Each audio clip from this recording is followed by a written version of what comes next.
नमस्कार, मैं अजय शेखावत एक बार फिर से आप सभी का स्वागत करता हूँ श्री करनी क्लासेज के यूट्यूब चैनल में। कल हमारे द्वारा एक छोटा सा प्रयास किया गया, यदि उसमें कोई कमी नज़र आई हो या आप कोई सुझाव देना चाहें तो नीचे कमेंट बॉक्स में टाइप कीजिए। शुरू करते हैं। 16 अप्रैल 2020 तारीख मोस्ट इंपॉर्टेंट है राजस्थान पुलिस की एग्जाम के लिए, याद रखिएगा 16 अप्रैल राजस्थान पुलिस दिवस। श्री करनी क्लासेस परिवार की ओर से आप सभी को राजस्थान पुलिस दिवस की हार्दिक शुभकामनाएं। चलिए आगे बढ़ते हैं। कल हमने राजस्थान के नामकरण के संदर्भ में चर्चा की। विभिन्न नाम ब्रैवर्थ ऋग्वेद में कहा गया था, कल बात हुई थी सबसे प्राचीन वेद ऋग्वेद। ऋग्वेद में राजस्थान को नाम दिया गया ब्रैवर्थ।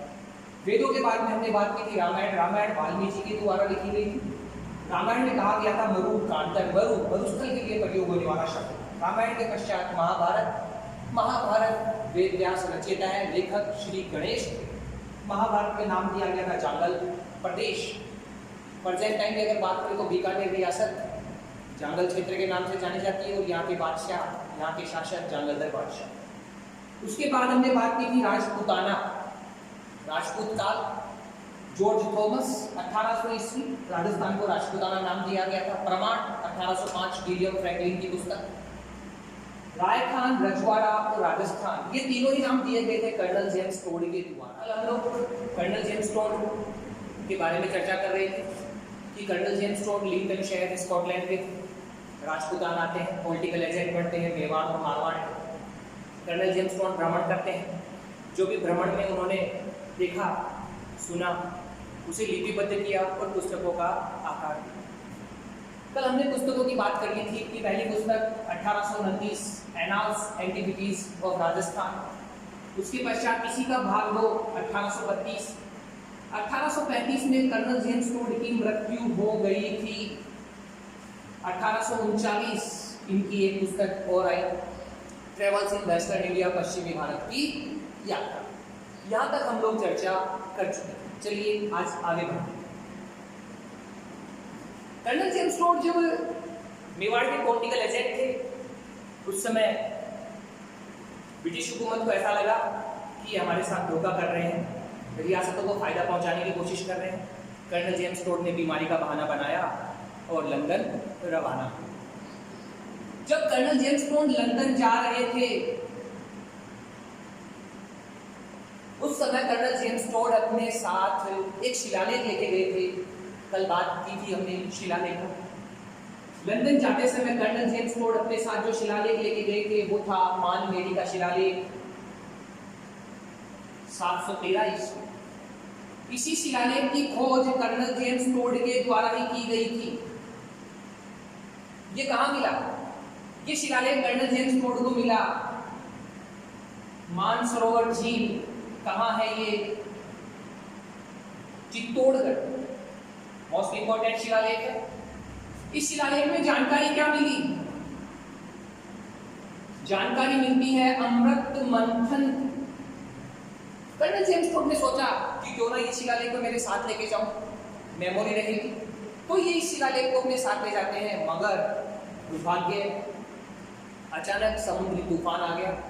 जहाज का भार कम करने के लिए कर्नल जेम्स टोड के द्वारा ये शिलालेख समुद्र में फेंक दिया गया।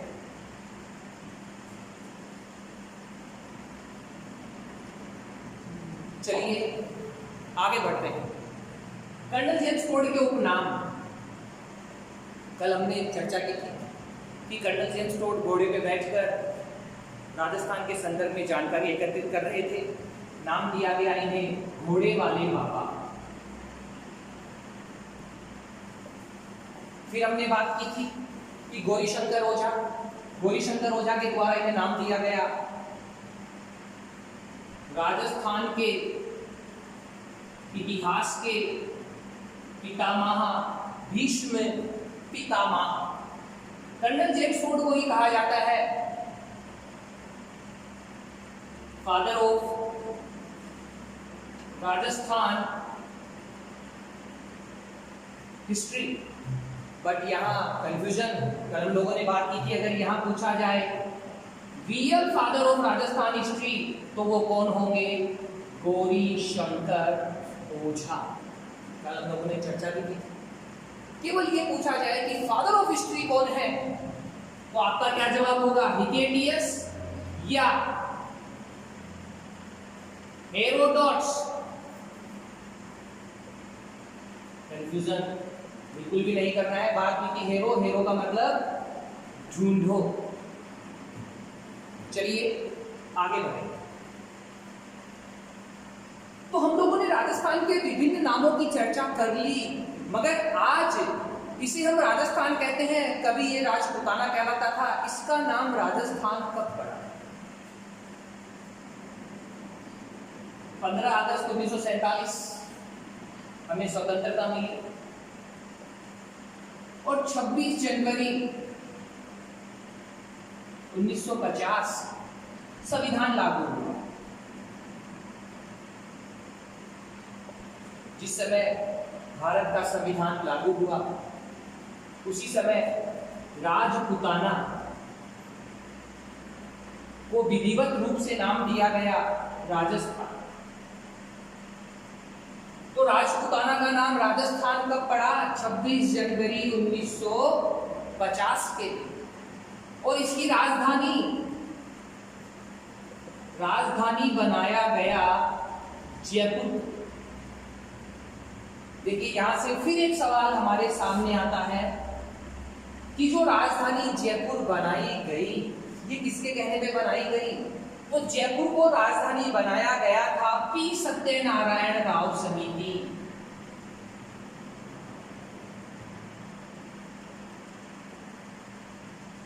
तो राजस्थान विधिवत रूप से 26 जनवरी 1950, राजधानी जयपुर, कौन सी समिति? पी सत्यनारायण राव समिति। अभी करंट की अगर बात की जाए तो जयपुर को विश्व विरासत सूची में शामिल किया गया है।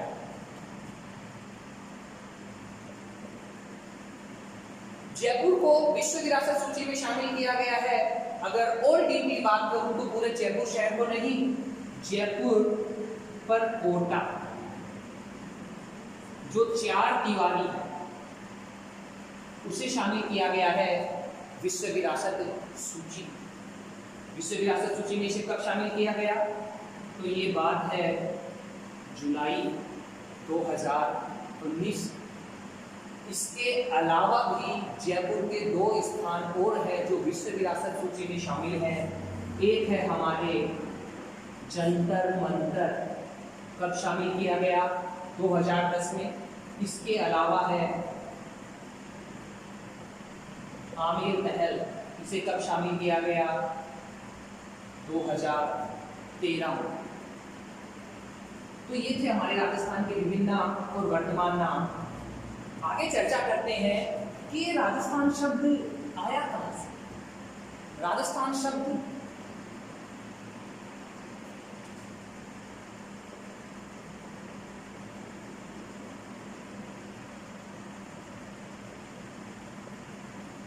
डायरेक्ट सवाल आता है कि सर्वप्रथम राजस्थान शब्द की जानकारी कहां से प्राप्त हुई? तो ये जानकारी हमें प्राप्त हुई थी बसंतगढ़ शिलालेख। और ये बसंतगढ़ शिलालेख कहां से प्राप्त हुआ? ये प्राप्त हुआ सिरोही। ऐसा क्या लिखा हुआ था? तो इसमें एक शब्द लिखा हुआ था राजस्थानाय।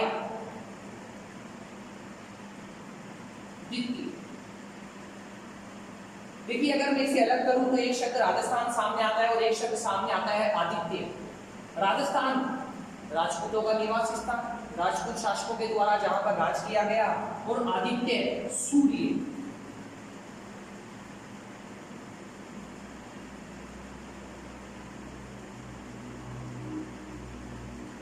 बट ये नहीं समझ में आ पा रहा कि ये राजाओं के लिए प्रयोग किया गया था या इस क्षेत्र के लिए प्रयोग किया गया था। मगर राजस्थान शब्द का सर्वप्रथम लिखित प्रमाण जो हमें मिलता है वो बसंतगढ़ सिरोही शिलालेख से मिलता है। ये कहाँ मिला? ये शिलालेख मिला खीमल माता का मंदिर। सिरोही में खीमल माता का मंदिर है, वहां उस मंदिर की दीवार पर ये शिलालेख मिला। ये शिलालेख कब का है? देखिए, संवत युक्त लिखित प्रमाण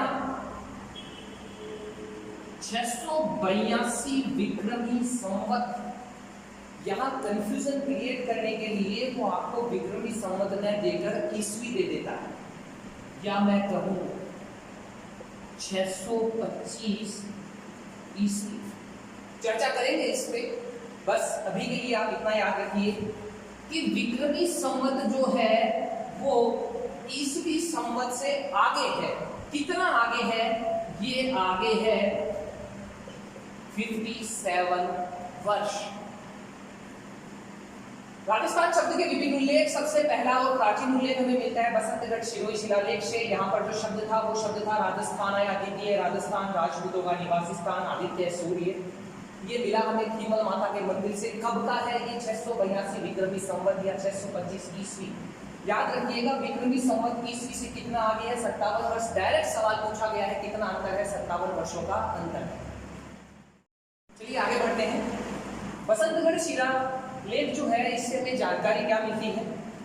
देखिए, हमें जानकारी मिलती है शिलादित्य की, हमें जानकारी मिलती है जावर की खान की।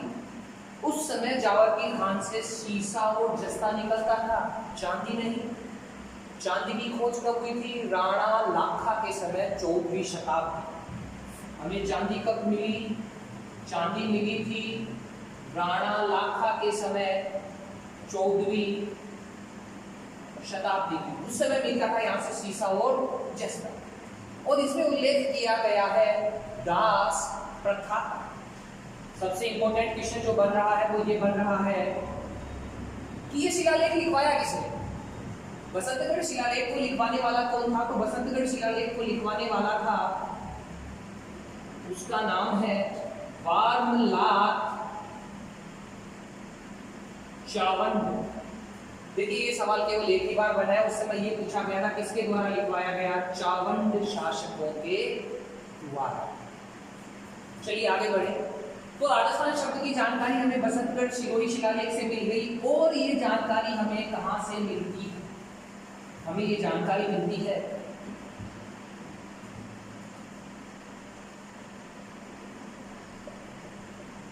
विभिन्न ग्रंथों से। ये कौन कौन से ग्रंथ हैं? तो इनमें आता है उद्बोधन सूरी का कुवलयमाला, इनमें आता है मृणोतनेन्सी के द्वारा लिखी गई मृणोतनेन्सीरी ख्यात। याद रखिएगा, मृणोतनेन्सीरी जो ख्यात है, किसकी जानकारी मिली है हमें? राजस्थान शब्द की तो जानकारी मिली है, मगर ये किसके संबंध में लिखी गई है? तो ये है मारवाड़ का। एक ग्रंथ है वीर कवि भाण का, नाम है राजरूपक। एक ग्रंथ और है, थोड़ा संशय है क्योंकि ये प्रकाश में थोड़ा बाद में आया। ये है कालीराम कायस्थ और नाम है इसका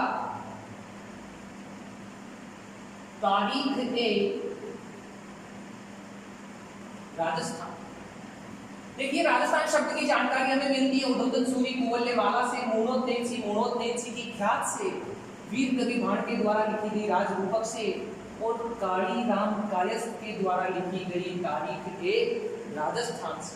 इन सभी ग्रंथों में राजस्थान शब्द का उल्लेख है।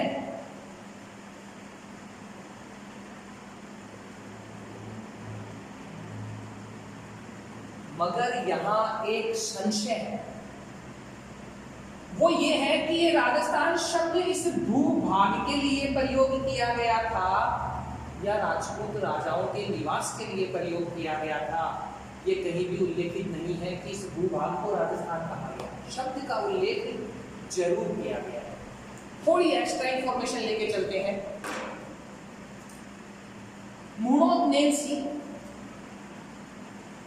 मृणोतनेन्सी का संबंध था मारवाड़ के राजा जसवंत सिंह प्रथम से ये इनके दरबारी कवि और दीवान हुआ करते थे। थोड़ा सा मनमुटाव हो गया, पैसों की हेराफेरी का आरोप लगा के मुनोद सिंह को जेल में डाल दिया गया। स्वाभिमानी मुनोद सिंह ने जेल में आत्महत्या कर दी। मुनोद सिंह का उपनाम क्या है? देखिए, मुनोद सिंह का उपनाम है राजस्थान का अब्दुल फजल। मुनोद सिंह को ये नाम किसने दिया? तो मुनोद सिंह को ये नाम देने वाले थे मुंशी देवी प्रसाद। चलिए एक छोटी सी चर्चा और करें। एक्चुअल में ये अब्दुल फजल थे कौन? ये थे अकबर के दरबारी विद्वान। वास्तव में तो अब्दुल फजल का खुद का संबंध नागौर से था। हो सकता है उस समय मुंशी देवी प्रसाद को पता नहीं हो, इसीलिए उन्हें राजस्थान का अब्दुल फजल कह दिया। मुनोद सिंह। वीर कवि भाण। वीर कवि भाण का संबंध किससे था? वीर कवि भाण का संबंध था मारवाड़ के शासक अभय सिंह। कौन अभय सिंह? ये वही अभय सिंह है जिसके समय चिपको आंदोलन हुआ खेजड़ी पेड़ों की रक्षा के लिए।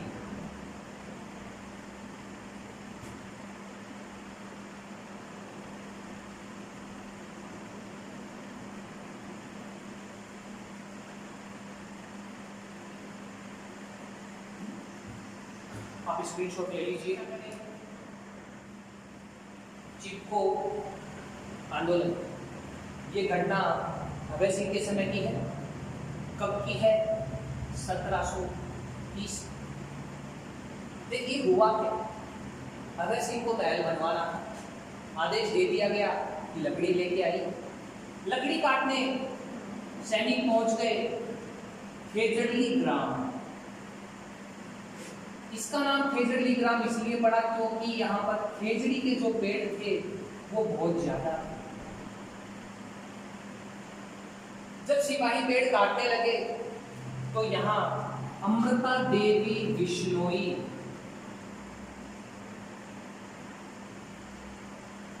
के नेतृत्व में पेड़ों की रक्षा के लिए आंदोलन हुआ। पेड़ों की रक्षा के लिए ये अपने परिवारजन और गांव वालों को लेकर पेड़ों को बचाने के लिए जब पहुंची तो देखा कि सिपाही पेड़ काट रहे हैं। पेड़ों की रक्षा के लिए स्वयं पेड़ों से जाकर चिपक गए, लिपट गए।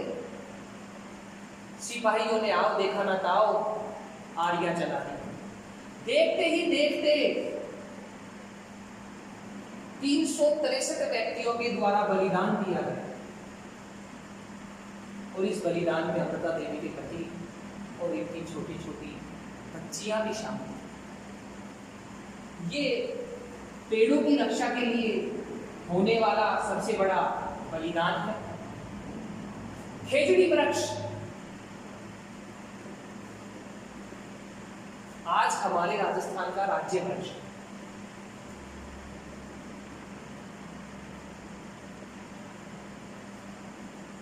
खेजड़ी वृक्ष का वैज्ञानिक नाम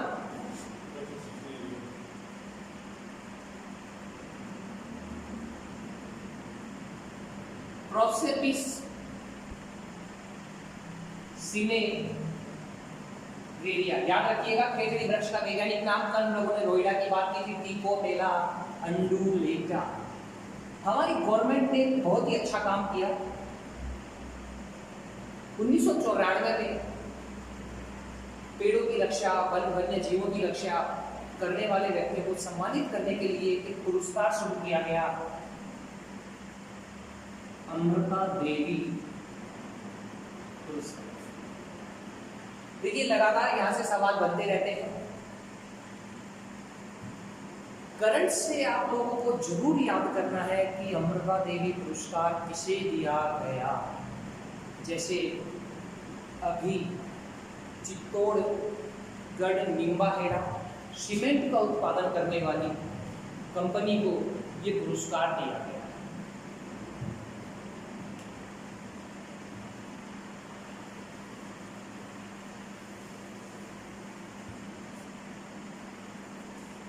आगे बढ़ते हैं। तो हम लोगों ने देख लिया कि शिलालेखों में भी राजस्थान शब्द का उल्लेख किया गया है, विभिन्न ग्रंथों में भी राजस्थान शब्द का उल्लेख किया। इसी क्रम में हम लोग आगे बढ़े, बात करते हैं 1947 स्वतंत्रता। सवाल बनता है कि स्वतंत्रता के बाद राजस्थान शब्द का प्रयोग कब किया गया और स्वतंत्रता से पहले राजस्थान शब्द का प्रयोग कब किया गया। सबसे पहले बात कर ले स्वतंत्रता से पहले। स्वतंत्रता से पहले राजस्थान यूनियन में राजस्थान शब्द का प्रयोग किया गया था। राजस्थान यूनियन किसके द्वारा बनाई गई थी? राजस्थान यूनियन का निर्माण किया था मेवाड़ के शासक भूपाल सिंह के द्वारा। बात है 1946। स्वतंत्रता के पश्चात राजस्थान शब्द का प्रयोग कहाँ किया गया? तो ये किया गया था 25 मार्च 1948। राजस्थान एकीकरण का दूसरा चरण। राजस्थान एकीकरण के दूसरे चरण में स्वतंत्रता के पश्चात राजस्थान शब्द का प्रयोग किया गया था। इस चरण का नाम था पूर्व राजस्थान संघ। स्वतंत्रता से पहले प्रयोग हुआ राजस्थान यूनियन, स्वतंत्रता के बाद में प्रयोग हुआ पूर्व राजस्थान संघ में राजस्थान शब्द का प्रयोग किया। इसके पश्चात आगे बढ़े तो हमारे सामने फिर से दो मोस्ट इंपोर्टेंट क्वेश्चन आते हैं। कितना भी पढ़ लीजिए, थोड़ी सी चूक हुई और आप माइनस में चले जाएंगे। एक है हमारे सामने राजस्थान दिवस और एक है हमारे सामने राजस्थान का स्थापना दिवस। देखिए, जिस समय राजस्थान का एकीकरण चल रहा था, राजस्थान के एकीकरण के चौथे चरण, बात है ये 30 मार्च 1949। ये था हमारे राजस्थान के एकीकरण का चौथा चरण। इससे पहले जो 3 चरण थे, उन 3 चरणों में राजस्थान की 14 रियासतों को एकीकरण में शामिल कर लिया। चौथे चरण में 4 रियासतों को भी शामिल कर लिया गया, JJJB, जयपुर, जोधपुर, जैसलमेर और बीकानेर। मगर हम तो ये पढ़ते हैं कि राजस्थान स्वतंत्रता के समय 19 रियासतें थी, बात तो 18 की हुई। देखिए, 19वीं जो चौथी रियासत थी एक्स्ट्रा वाली, सिरोही, ये सिरोही जो है ये बंबई प्रांत को दे दिया गया। तो हमारे पास बची 18 की 18 हमने एक कर ली तो हमारा एकीकरण तो पूरा हो गया ना। इसीलिए इस दिन के विशेष महत्व को समझते हुए प्रत्येक वर्ष 30 मार्च को राजस्थान दिवस मनाने का फैसला लिया गया। कुछ कारण हुआ, सिरोही फिर से लौट कर आ गया, एकीकरण पुनः शुरू होने लगा, राजस्थान का स्थापना दिवस। ये बात है 1 नवंबर 1956 की। एकीकरण का अंतिम और 7वां चरण था। सिरोही पूरी तरह से राजस्थान में मिला लिया गया। राजस्थान की सभी 19 रियासतों को एकीकरण में शामिल कर लिया गया। जब 1 नवंबर 1956 को राजस्थान का एकीकरण पूरा हो गया तो हम 1 नवंबर को प्रत्येक वर्ष सेलिब्रेट करने लग गए राजस्थान का स्थापना दिवस। याद रखिएगा, राजस्थान दिवस 30 मार्च, राजस्थान का स्थापना दिवस 1 नवंबर 1956। कुछ भाई सोच रहे होंगे हम तो नामकरण पढ़ रहे थे, कहाँ एकीकरण में चले गए। देखिए, बिंदु जहाँ से बनता है हमें उसे वही क्लियर करना पड़ेंगे। हम राजस्थान के एकीकरण आगे आने वाली क्लासों में, अभी के लिए सिर्फ फोकस करते हैं हम हमारे नामकरण को। राजस्थान का स्थापना दिवस 1 नवंबर 1956। 1 नवंबर 1956 राजस्थान का एकीकरण 7 चरणों में पूर्ण हुआ और 1 नवंबर 1956 के दिन ही क्या था, हमारा 7वां चरण। तो इस दिन हमारा पूरा राजस्थान विधिवत रूप से बन चुका था। सभी रियासतों को शामिल कर लिया गया था, सभी ठिकानों को शामिल कर लिया गया था, केंद्र शासित प्रदेश अजमेर मेरवाड़ा को भी शामिल कर दिया। तो ये दोनों याद रखने वाली बात है कि राजस्थान का स्थापना दिवस और राजस्थान दिवस थोड़ा सा कंफ्यूजन होगा। एक बार अपने आप को समझा लीजिए, आप कभी भी गलत नहीं करें। यहाँ से सवाल अभी तक बना नहीं है, हालांकि बन सकता है। देखिए, अगर आपको सक्सेस होना है, जो सवाल बन चुका है उसे याद रखिए।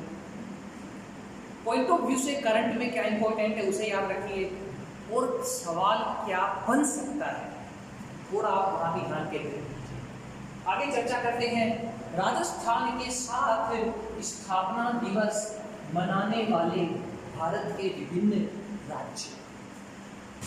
तो अगर मैं लिख दूं 1 नवंबर 1956 किन किन राज्यों के द्वारा अपना स्थापना दिवस मनाया जाता है, यहां भी दो तरह से कंफ्यूजन क्रिएट होता है। सबसे पहले तो बात कर लेते हैं 1 नवंबर 1956 की। तो देखिए 1 नवंबर 1956 एक तो हमारा राजस्थान है जो अपना स्थापना दिवस इस दिन मनाता है। इसके अलावा राजस्थान का पड़ोसी मध्य प्रदेश, नीचे दक्षिणी भारत की ओर चले तो केरल और कर्नाटक, इन सभी का स्थापना दिवस 1 नवंबर 1956। आज ये सेलिब्रेट करते हैं अपना स्थापना दिवस 1 नवंबर को, और ये सभी राज्य बने 1 नवंबर 1956 को। अब सिर्फ मैं बात करूं 1 नवंबर के दिन अपना स्थापना दिवस मनाने वाले राज्य, ये बात है 1 नवंबर 1956 को जिन राज्यों का निर्माण हुआ। केवल 1 नवंबर के दिन अपना स्थापना दिवस कौन से राज्य बनाते हैं, तो यहाँ ये श्रृंखला और भी बढ़ जाती है। हरियाणा और पंजाब, ये दोनों भी 1 नवंबर 1956 को ही अपना स्थापना दिवस मनाते हैं। बस फर्क इतना है कि ये राज्य 1956 में बने और ये बना 1 नवंबर 1966। चलिए आगे बढ़ते हैं। इसी श्रृंखला में एक और, ये है हमारा छत्तीसगढ़।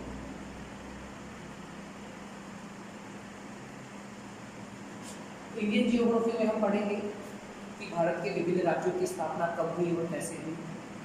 छत्तीसगढ़, ये छत्तीसगढ़ एमपी से अलग हुआ था, और ये छत्तीसगढ़ एमपी से अलग होकर राज्य कब बना, तो ये बना 1 नवंबर सन 2000 को। केवल ये पूछा जाए कि निम्नलिखित में से कौन सा राज्य 1 नवंबर के दिन अपना स्थापना दिवस नहीं मनाता। 4 और 3 7 इनको छोड़ दीजिएगा, इनके अलावा जो भी है वो आपका राइट आंसर है।